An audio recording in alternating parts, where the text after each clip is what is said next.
Hello, everyone.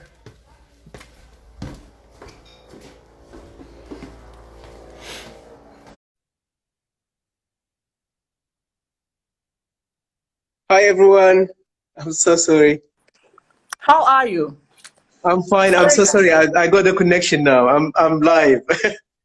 Fantastic. Good to see Okay, you okay, again. you too. Okay, good. So you're gonna All read. right, Okay, go guys. on. I'm just here to read because Sulaiman doesn't read, and I felt that it's important that we get a tease of his work. And Troy said he doesn't read either. So yeah, that's what I'm dealing with. Right. Mm. I kicked the door with my foot. A girl changing into a nightgown scampered to cover herself. I covered my eyes and shut the door. But as I passed,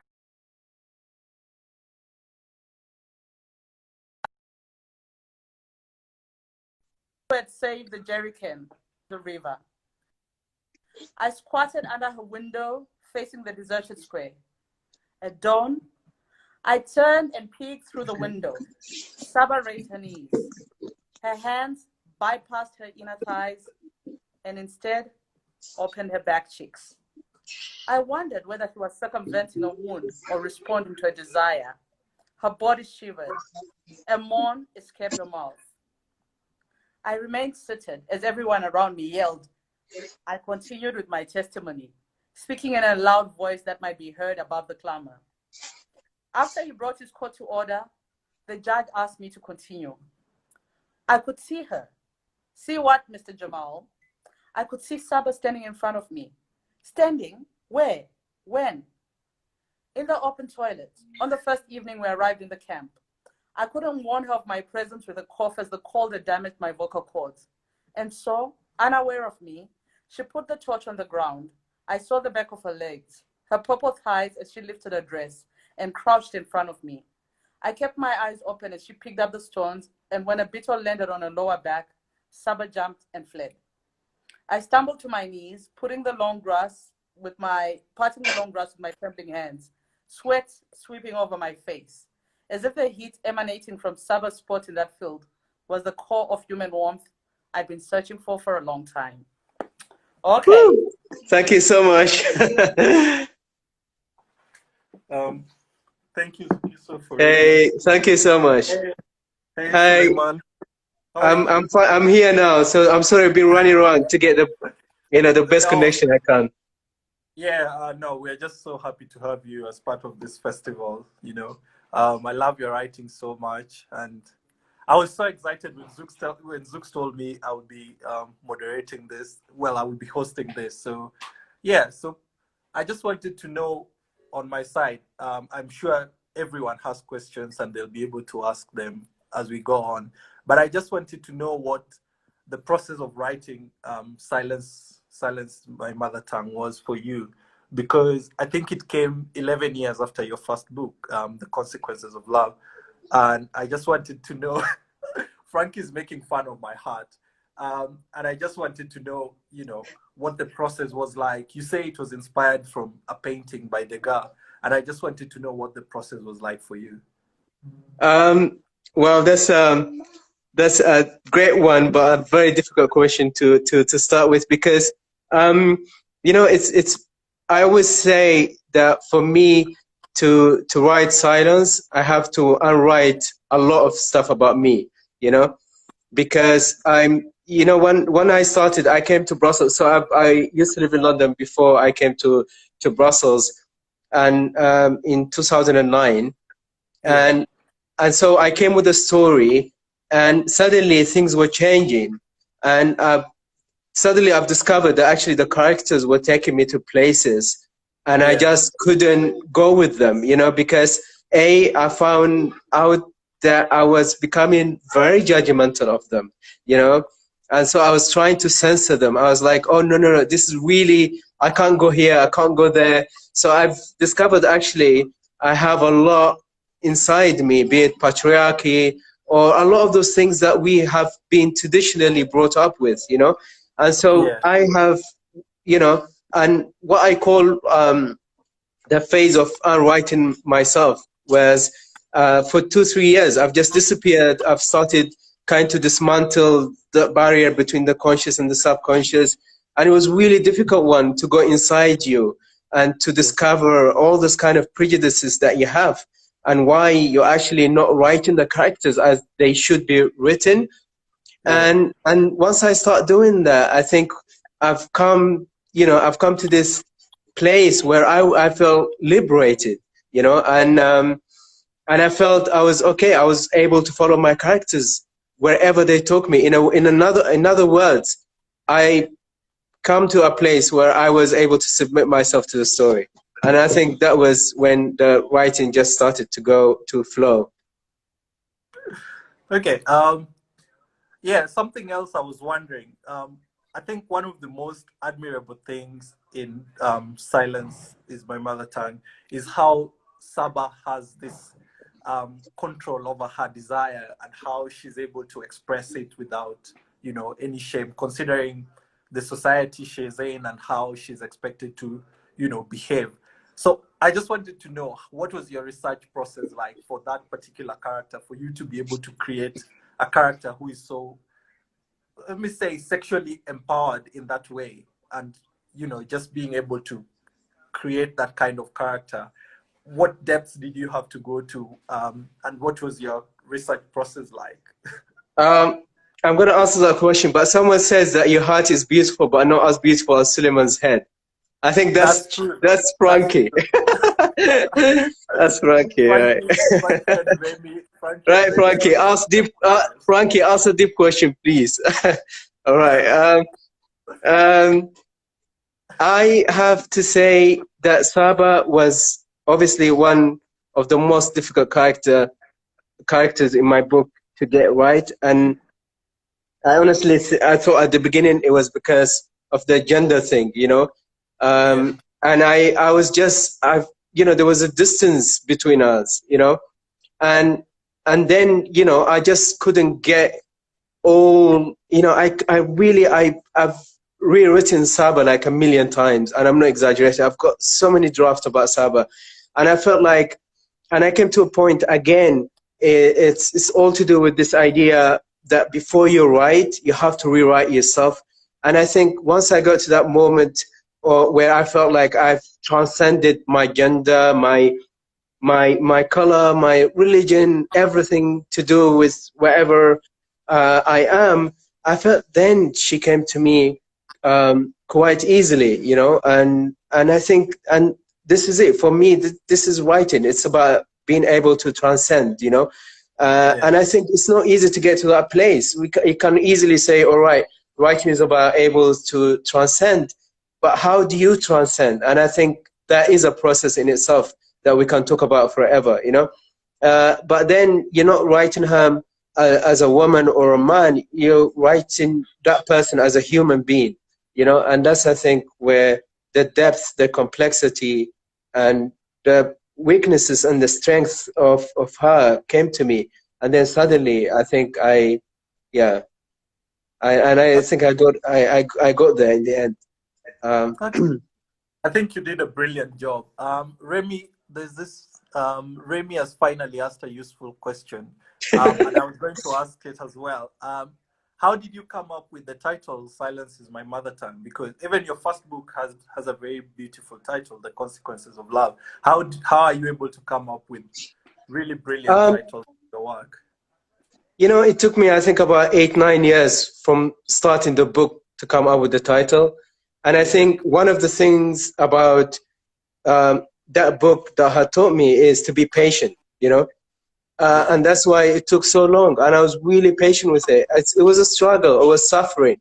I was going through a lot, be it personal, emotional, financial, and I think every day was a very difficult day with Silence, but one thing is, once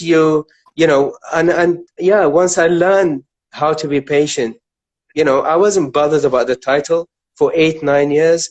And then one day, like I always do, I was walking at night, and then it suddenly came to me, and I knew immediately. It was, I think, close to around 12 a.m.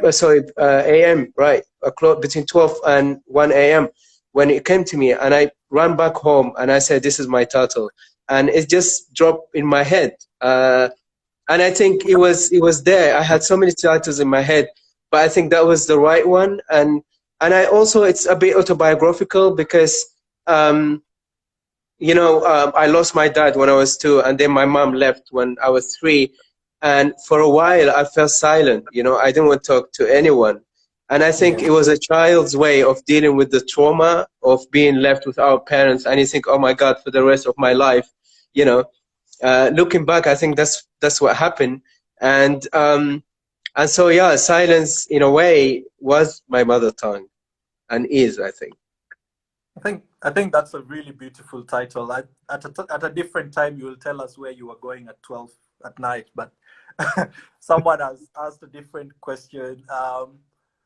Sulaiman, your skin is amazing. Do you have a skincare routine? Okay, so do you have a YouTube channel?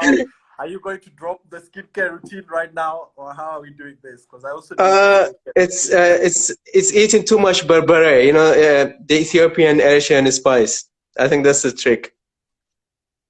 Okay. I'm joking. I don't know. I don't have anything. I swear. I mean, by the way, I do my own cream, which is because I have 2 kids and mixed race kids, and so they have dry skin like myself, and so one of the things I do is I do my own cream actually, but I'm not telling the recipe to anyone, so it's private, it's secret. Okay. I think Frankie is still not satisfied with your response to Saba's pleasuring herself, so I think he needs you to talk more about it. So Frankie, okay, let me have a look. What does he say? But it's I think I'm seeing he said earlier on that rent gotta be paid. I hear that, but in Sulaiman's book, Saba had great sex without selling her body. And then Zook responded and said she had amazing sex alone. Okay. She had what? She had amazing sex alone. And then Frankie... Yeah, exactly. I think this is it's a very important point. Thank you, Frankie. I think, this idea of sex, and that's one of the main elements in the book is,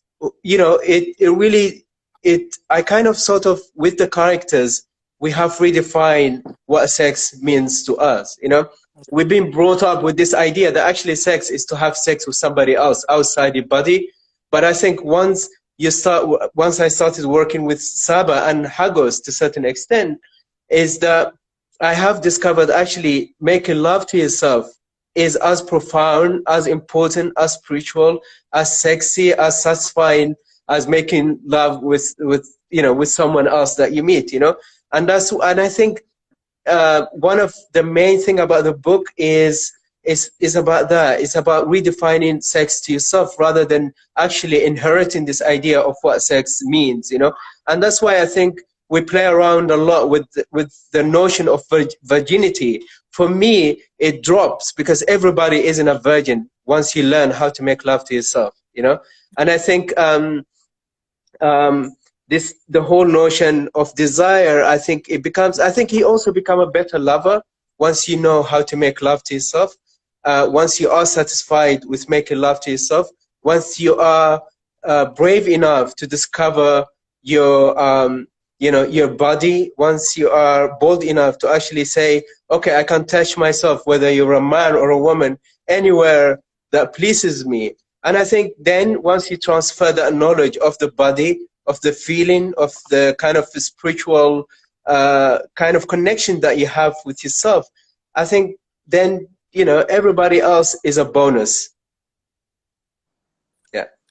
I think that's... that's really... Yeah. That's a detailed answer. If Frankie is not satisfied with that... Again. I think he's finally accepted. Making love to yourself. You hear that, guys? I think he approves. So, yeah. I think one of, Saba's sexuality is such an embodiment of freedom. And I just wanted to know, what does freedom mean to you? Like, as a person, what do you think freedom is, and how do you exercise this meaning in how you write or in how you just move I just wanted to know, what does freedom really mean to you? Fantastic. And also, is it Remy? Am I pronouncing it right? He said, is it possible to completely transcend all of your inherent biases, is it, as a writer? Okay, I'll answer your question first. I think freedom to me, it's many things. I think we always say, you know, to ourselves, like, oh, I'm free. But then something happened and you discover you actually not free, you know? So I think I would say it's a process of discovery. I think, and that's related to what Remy was saying, is that I think we all have biases and that we overcome gently and slowly. And I think we are all in a journey. Life itself is a journey, you know? We all make mistakes all the time.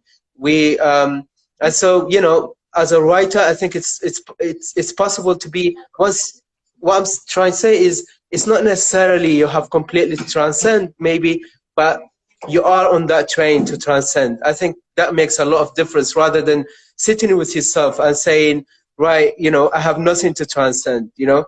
And I think that's related to this notion of freedom. I think the notion of freedom to me is, once I've freed myself from this idea of what my society wants me to be, you know, what the other side of, you know, everything outside my body want me to be. And I think once I own that process of reinterpreting life to myself, I think that's when I started this movement towards freedom. So be it sexual freedom, you know, do you have to label yourself, you this or that, or are you kind of really open person, you know, in that sense? Do you have to, you know, one for example, reading, do you just read Black writers or men, for example, myself, or do you actually read freely, you know? Yeah, I think so. This notion of freedom to me is just this continuous process of questioning yourself, you know? Yeah. Remy has another question. Remy, please stop, okay? In writing, do you feel more at home and less displaced? I think he's quoting Mohale Mashigo, just so we can know he reads her, you know, who said, you're from where your imagination goes. Remy, stop name dropping, okay? Sorry, I didn't catch that. I don't think it's a good question. That's why you didn't catch it. He's asking, in writing, do you feel more at home and less displaced? And then Mohale Mashigo say that you're from where your imagination goes. I think, you know, I think my imagination is, I think, it's just, you know, before when I started writing, I've discovered immediately that I really have wild imagination. And that's one of the things, I've seen a lot on my timeline, people talking about the caretaker of African literature. And I think it's really important, this so-called African literature, I should say, it's really important we talk about that, because when I started writing, I felt like there was no place in the African literature for people like me who don't necessarily write about, you know, about the kind of socially accepted themes, be it war or famine or those kind of politics. While I'm really immediately, I was interested in the body, in a kind of the intimacy, and how this process actually, for me, the intimate is epic, you know. And I remember being in a workshop, I'm not going to drop names, but I was the only person who, no, I'm not going to drop names, but I think I was the only person who was criticized out of all the 12 or 13 young writers, because my story was quite wild, you know, it was quite different. And I think you know, and I think we should be careful with that, because it kind of, you know, it makes you question your confidence, you know. So you know, I think we need to kind of ask ourselves, like, about those caretakers and what they do to young writers. And I think it's really important to embrace the kind of different voices that we have within our continent, you know. rather than the kind of typical, we usually, what we do is we support and encourage and nominate and, you know, and support those writers who actually are more mainstream, you know, dealing with traditional themes. Yeah. Did I answer the question? I think so. I think Remy will have to be satisfied with that answer. There is two questions. I'm going to tie them in together. So Frankie is asking about your work with African refugees, and also Kalaf is asking about. Kalaf says, before the world went into a lockdown, I had the pleasure to visit the Asmara Addis Literary Festival in Exile. Tell us about the idea and the need to create, and how. Tell us how the idea need to create a book festival came about. So I was also going to ask about that because, you know, it's very important work and we just I know think more about it for those of us. So I'm gonna speak a bit. Can you hear me? Losing you, I think. Okay. I can see you now. Hear you now. The thing is, I think for me, the idea for the Asmara Addis Literary Festival in Exile came to me really years ago because, but it kind of, I got, you know, I think in 2007, you know, my dad is Ethiopian, my mom is Eritrean. And so I felt like, okay, you know, I think they met like when the two countries were really, you know, having this kind of intense war, and I think love kind of united these two young human beings. And I think I felt in the same way that literature can actually connect people, you know. So that was the initial idea. But I think I was motivated more because every time, once I became a writer and I got invited to all those literary festivals, and every time I invited, or most of the time, I got, you know, I've been asked to talk about exile, war, this, that, and I felt fine, you know.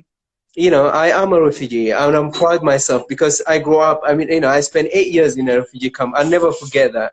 But at the same time, I felt I chose to be an artist, and I want to talk about art. You know, I want to talk about other things as well, be it small or, you know, things that are considered trivial, you know, that some artists obsess themselves with, you know. And that's the idea, and that's the kind of idea that really motivated me. You know, it's very difficult to do a literary festival, and I mainly do it myself, but recently I'm having more and more support from like-minded people. And I think, so, you know, last time, for example, when Khalif was here, we're talking about just art, you know, pure art, what it means to be an artist, what it means for Khalif, for example, to be inspired by music, you know, what it means for someone like Maza, for example. I think her initial idea when she wrote her, the shadow, I think it came, you know, through photography. So I really wanted to know, how did she come about, you know, to love photography and the kind of inspiration that photography did to her work. You know, the same with Kahiso, you know. And that's the kind of motivation I also had with my academy to teach creative writing to refugees. Because, you know, when I came to the UK as a refugee, you know, one of the things I felt, I wish I had a place to write. But the other things you feel is that you really don't own your voice, because there's always somebody out there trying to be your voice, you know. And there's nothing I hate than people saying I am the voice for the voiceless, because I think we all have voices. It's just a case of actually empowering people to exercise their voices. And that's what all I do, is I get people together, I give them the space, and we write, you know. And I'm really proud to say, because the writing is really amazing. And you know, one of our writers now has been offered residency. I've not been offered residency ever, you know, and he did. So, and I'm really proud of him. But also the fact is, people say refugees don't have time to write. You know, I can tell you, this Somali refugee used to commute 3 hours to come to 3 hours course that, you know, lasted for 3 hours a day. And there was this refugee from North Africa who used to come from a detention center. So, you know, when you have all those kind of stories, I think, you know, you're doing the right thing. Okay. I think it's noble what you do with the festival, and it's noble how, you know, you've been able to bring in refugees and you're able to work with them. And we really appreciate you for that. Thank you so much. Thank you. Thank you. I see so many people mentioning cafes. So Molara, who is a really amazing writer and editor, is asking, you write in cafes, what's the process like? There's Libreria, I think. So I'm asking, what's your writing process? How has it changed? Do you still write in cafes? She knows me. She used to live in Brussels. I think That's Sylvia. Asking, I'm thinking of opening a cafe in Accra. Will you come and write your next Oh book? my God, that would be the dream, so Sylvia. Yes. You know, I'm really, because I've always been a cafe person, and I think it's the romantic side to me. It's like, you know, by the way, I'm kind of, you know, I think I've always been romantic. It's just that when I was a young black man, you know, how it is funny for people to kind of, you know, assume romanticism with black men. But anyway, that's something for another day. But I've always been really the kind of, you know, I love walking. I love, you know, looking at things. I always think, I think it's to do with maybe, or no, maybe I think it's to do with the fact that I spent 8 years in a refugee camp where we didn't have books, and the only thing I had were people around me to look at, you know. And I think that's why I always say that actually people are books, you know. Once you start to know how to read them, and I think you know that through years of looking at people watching is my favorite thing in the world. I think then you realize actually how that enriches your work in the same way that reading a great book would, you know. And I think for me, cafes, I think it becomes an extension of that, of just sitting in a cafe, having my coffee, black coffee, no milk, no sugar, just black coffee, you know. And then listening to music and listening to people laughter, seeing how they laugh, how they smile, you know, the hand movement, you know, the expression, the kind of sadness that you see in some people's eyes, you know, or the longing, or the kind of love stories that develop between some people. So you see a lot. And I think some of that, without you knowing it, you know, feeds into your story. And so for me, one of the most difficult thing at the moment is actually writing. And, you know, so one, you know, because I just find it difficult. It's almost like being exiled to a different country in a way, you know. I feel like I've been exiled from a cafe, my writing space, to my home, and I'm really struggling with it. But I think, you know, we all know how to adapt, and I'm definitely coming to Ghana, and I'm definitely coming to your cafe, Sylvia. And thank you, Molara. There's so much noise making. There's this obscure writer called Zukiswa and her Ben 10 called Remy. I don't know what, they're making so much noise. But Zukiswa had a question. You've said before on how even a mother tongue can be oppressive. Is this the case for you? Also, what language do you dream in? I think that ties into my question, because I read in your essay that when you first moved to the UK, you couldn't speak English, you know, after your whole movement to Sudan and then to Saudi Arabia, and then you were in the UK and you couldn't speak English. So how was that process for you? And I think, do you still feel that a mother tongue can be oppressive in that way? I think a mother tongue, I used to have a nostalgic relationship to a mother tongue, because you know, this idea like, oh my God, you know, I think for me it's the same as having a country where you are born in, you grow up in, and you're so proud of, you know, you have a national anthem, you've got a flag, you've got the national team to support. I never had that, you know. I never had a country where I felt like this is my country, you know. And I never had a mother tongue that I felt like this is my mother tongue, because every time I learn a language as a mother tongue, I lose it, you know. And I lose it because, and one of the things I think we don't often talk about is that this idea, for example, you know, we celebrate multilingualism. For me, sometimes we also need to look at the other side of multilingualism, and that's being, you know, to say I'm multilingual is also, you have to admit to say I'm multi-wounded, you know. Well, that's the case with me, because, you know, Tigrinya, I lost it when my mom left, and, you know, Arabic became my mother tongue, and then I lost it when I came to London, and then, you know, I started to learn English, and then I came here and I'm like lost between French and Dutch, you know. But this idea of owning a language I think I realized actually once you lose this, this idea of association, writing to a mother tongue, I think that's where one of the notion of freedom actually for me came about, is this idea, oh my God, I don't really need a mother tongue, I can write, and I can write really well, and I think, and I felt free in the same way. I feel like I really don't need to say I am, I have a pride in Ethiopia or Eritrea or UK or anything. And it's a cliche, but I think literature is my language, and literature is my home. Okay. So 2 questions again. I My want to daughter's try playing to, guitar. Sorry, yes, please. the first was how much of an influence is poetry in your work? And then someone also asked, can you just name your writing influences? I think Ndegwa wants to know who your writing influences are.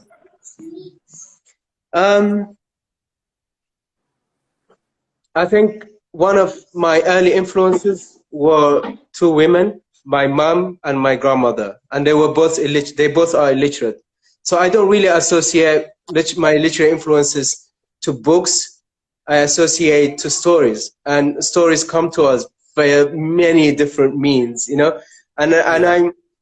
one of the reasons, for example, I'm so destructive in my writing is because I learned it from my mom. Because when she left the refugee camp when I was 3, she went to Saudi Arabia, for example. Then she used to send tapes, letters, and in them she would tell stories about, not only stories about how she was, but also she would describe her scenes, the stories of the castle where she used to work, and Jeddah where she used to live. And I can tell you, it was so descriptive that sometimes when I used to miss her so much, when I used to cry, and I used to walk around the camp, and I used to walk with her voice, and suddenly I could rebuild all those, the image of Jeddah, the image of castle where she lived in my mind. And when I went to Jeddah many years later to join her, I felt actually how powerful she was in her descriptive, because I tell you, this castle which she described, it was exactly the same. I kind of managed to imagine it. And that's, I think, the power of associating, of how we get up our influences. I am one of those, believers that actually you don't really need to read books all the time to get your influences from. You could see it in cinema, for example. Sometimes I watch long films without sound or subtitles because I'm really interested in the interaction of the body to the environment. I'm interested in reading the body, the kind of language, especially when you watch erotica films without sound. Then that's how I think you learn to write good sex. Okay. Still, someone wants to know, how many languages do you speak? I speak I speak English, Tigrinya, Arabic, and I'm learning French and Dutch. Yeah. Yeah. Molara is asking, in the years between your debut novel and Silence, how did you keep going? In what sense? Going in what sense, Molara? I think she'll have to tell us more about that. Is it financial or emotional, feeling or love, absence of relationship? Okay, let's wait for her to tell us in what sense, and then we can go. Oh, Maaza has a good question. Okay, this is why when you think your favorite writer has a good question and then she's asking, what's the one question you wish you were asked? Maaza, come on. What do I actually have many questions, I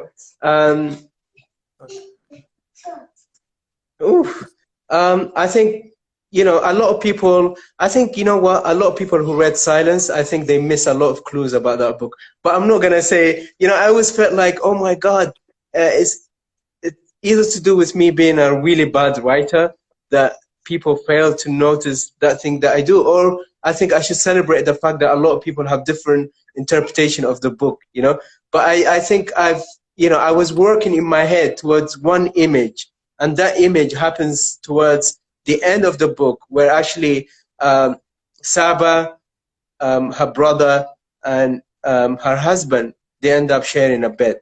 So I think I was working towards something towards that, but I felt like nobody ever asked me about that scene. Nobody asked me actually what it means, you know, and I'm not going to talk about it now. I think someone had asked earlier, what do you expect? What would you want readers to take away from silence? So maybe that could also be the scene that you want readers to take away from silence. But I think, you know what, it's so funny because you're not aware when you write the book, you know. Well, in my case anyway, I just write, you know. You think you don't know the story, but the story knows itself, you know.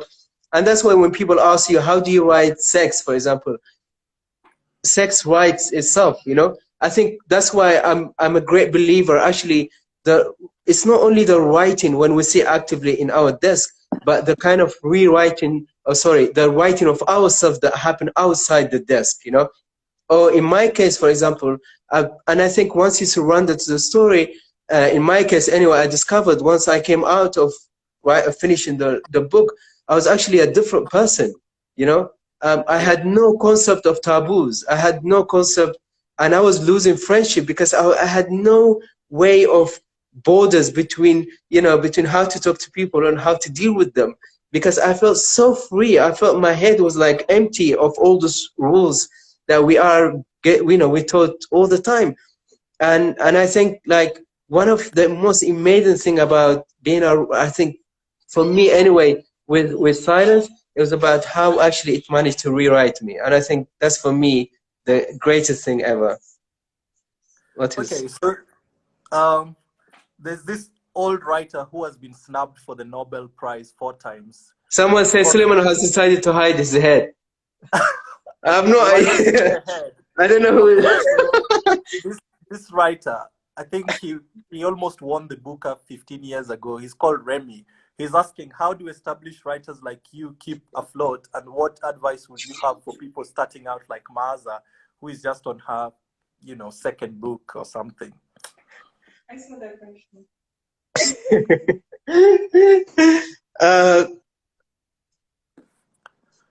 I don't think you have to be afloat to be a writer. I think you have to. I think sometimes it's really important to drown and accept the fact that for many years. I mean, you know,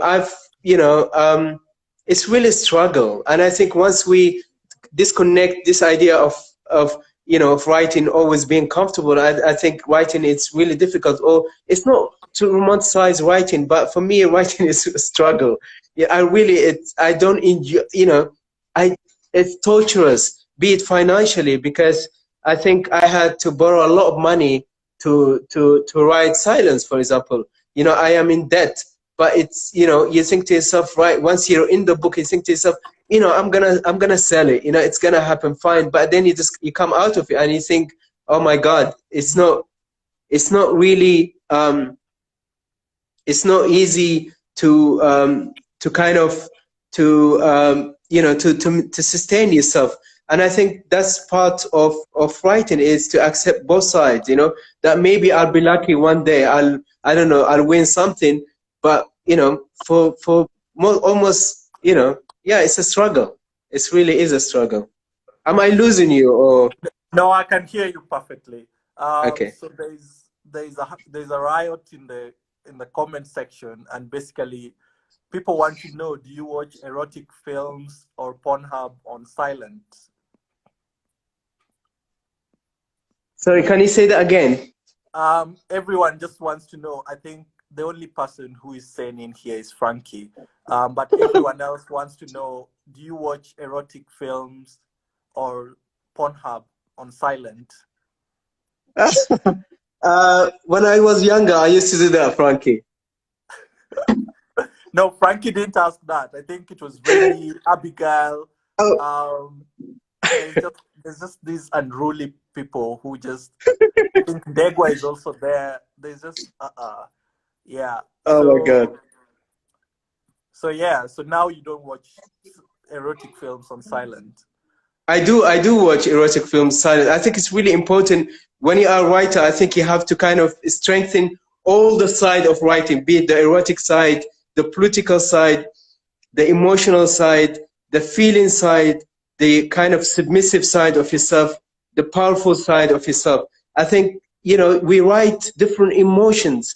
We don't, you know, we write about complex human beings. We don't write about, you know, one attribute of our characters. We have to embrace all of our characters, you know, the weak, the dark side, you know. And I tell you, like, one of the things I used to do, which is now I still do it, which is wake up in the middle of the night, stay in the dark without, you know, without light, without anything, just by myself. I sit in my bed in the dark. And I think one of the things that I think I learned from that, and I keep learning, is this idea actually, we have to go to our dark side in order for us to you know, to create complete, complex human being in our books. Okay. There's an emerging writer who has attended a few workshops here called TJ Benson.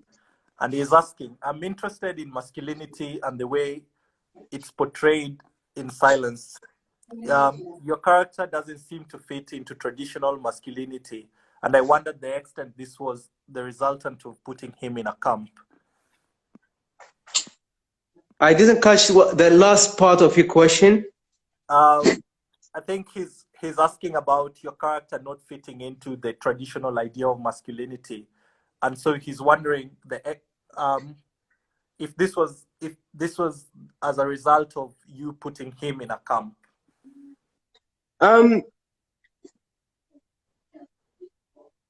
Can you hear me?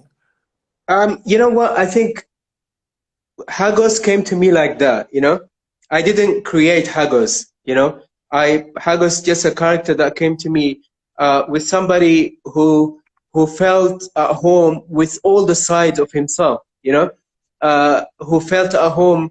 I didn't really have to do any work with him. It wasn't like I had to convince him to accept his feminine side or accept his masculine side. For me, it was this powerful human being who was proud of who he was, of how he was. And I think the way you know, and he was one of the most incredibly easy characters to actually write, because he was just there for me, you know. Like I was talking earlier about Saba, for example. I had to do a lot of work with Saba, you know. And I genuinely believe, and I think that's because we all are made of feminine, masculine energies, you know. It's just that we are brought up in a way to kind of suppress one side of ourselves and strengthen the other side. And I think the beauty with Hagos we see is, for example, somebody what happened to someone when actually they're free with both sides. And it's almost like a river, you know. For me, writing him was like, the way I see it's like a river, watching the Nile, the way I used to do, you know. Just sit by the side and let it flow, and let that kind of beauty come to you, you know. Just admire that kind of creation, natural creation. I think Hagos was like that. Okay. It's really difficult finding the questions when people are trying to hook up in the replies. It's just really difficult. Like, guys, get a room. So I think there was a question about translations. Do you have any plans to have your book translated into other languages? Someone mentioned Portuguese. And what does translation do for you as a writer? You know, my first novel is translated into, I think, more than 22 languages. Silence so far has been translated, or the rights been acquired in, I think, in German, Italy, and Russia, if I'm not mistaken. You know, and so for me, it's it's like, it's really interesting nowadays, because here, for example, in Belgium, where I live, my silence has been really going really well, and I think a lot of people, that's because they read English. And so, you know, and also because we have, you know, whether be it like when I go to Germany, for example, you know, all the time people buy silence, even though they are German. And I think, and that's one of the strengths of our global, you know, globalized world in a way, I think, is that, yes, of course, it's a badge of honor to be translated. And I hope to be, my main dream is to be translated. I was translated into Arabic as well, the first novel. my dream is to actually be translated into Tigrinya and Amharic, and also all the other different languages within those countries. And I think there's so many. But also, like, I always feel like one day I want to tell an oral story to to all those women I grew up with, who couldn't read or write. And I think that would be, for me, the most amazing book ever. If I need to teach myself how to tell oral stories, though. I think someone is just asking, was Hagos based on a real person or a real experience? And I think I'll tie that question with an earlier question about someone asking how much of your personal experience goes into your work and how much your personal experience has influenced your writing. Do we know? That's my question. Do we know?